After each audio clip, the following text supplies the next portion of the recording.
Hey, what's up, beautiful people? Now, in this conversation, I want to talk to you. I want to talk to you about love and dating, right? Because I have regular conversation with a lot of women and some men, which are saying that, in the end, he wasn't the right one. In the end, she wasn't the right one. In the end, it was never going to be a win-win for either of us. And in the end, I just keep dating the wrong people or the wrong person, right? So I want to talk to you about that. And where I want to start this conversation off is it's about intent, right? It's about being intentional.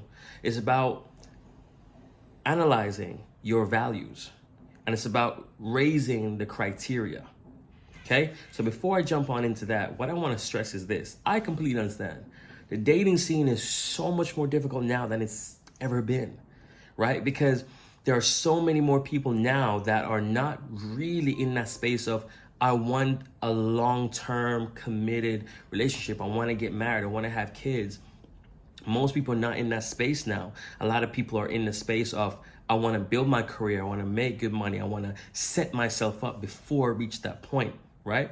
But what we're not understanding is careers take time to build, right? And on average, most people are sort of at the peak or approaching the peak of their career, approaching their 40s or hitting 45. That's when they're at that point where career-wise, financially, even socially, I'm in the best space I could ever possibly be, right? So you have 20-year-olds to 35-year-olds. It's just like, I'm focused on making my money and building my life and getting myself in the right space.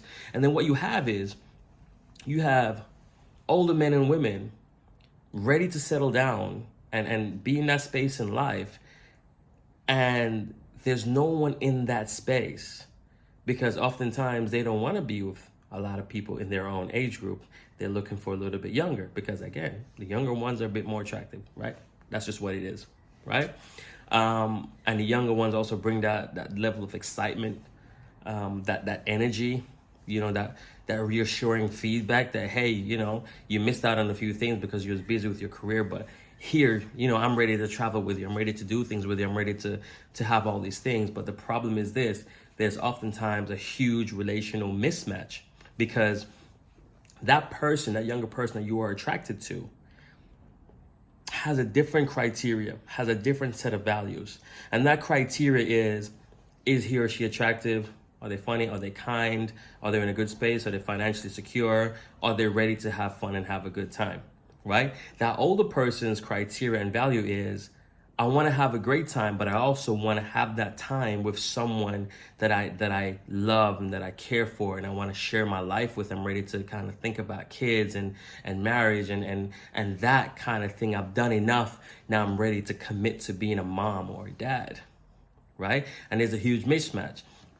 And you might find that, after a few months or a year or so, you guys know, when it's time to finish the playing and get serious, they say, no, I'm not ready yet, and then there's that huge mismatch. But let's put age out of it a little bit. The other issue that we have is, it's still the criteria and it's still the values. It's still, yes, this person is great and attractive, but oh, wow, they're also a nice person and they also have a good job and they're also willing to have fun.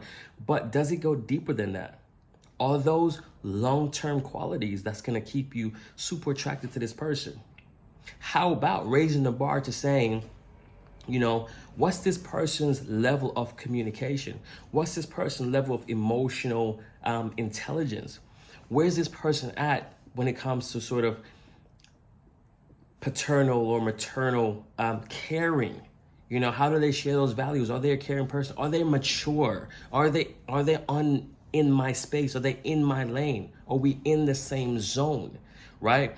Of communication, emotionally, as well as psychologically, right? So we need to address these things because over time, when the honeymoon phase and the excitement of dating someone new wears off, we have to consider what is left, what is remaining.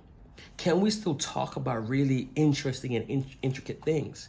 Do we have the same sort of values when it comes to not just our discussions, but how we relate with each other emotionally? Again, that's why we need to have emotional awareness, emotional security, emotional maturity. These are things, you're not going to find these things right at the beginning of a relationship. No, because you're going to be, you're both going to be just too excited and energized and happy to be in each other's space. But these are things that we need to consider at some point in a relationship to know if this is the person we want to spend the next year with, to know if this is the person that we're considering getting married to know a year from now, will they be in this space, right? So oftentimes, ladies and gents, I don't think it's a matter of they were the wrong person. I think it's a matter of our criteria and our values wasn't assessed. It wasn't exploited to a point where it was highlighted that this is what I expect from you. This is what I want from you. Now, let me be very careful with that. We have to be very careful how we stipulate expectations, especially in a new relationship. But over the course of the relationship, over the life cycle of the relationship, there needs to be conversations around how we communicate verbally, emotionally, physically. We need to have that conversation. We need to talk about where your headspace is when it comes to children, if that's the space that you're in, when it comes to marriage, when it comes to, sharing a space with someone that you fall in love with. We need to have a conversation about your idea around love. We need to have a conversation about your idea around relationships and what makes them work and what makes them fall apart.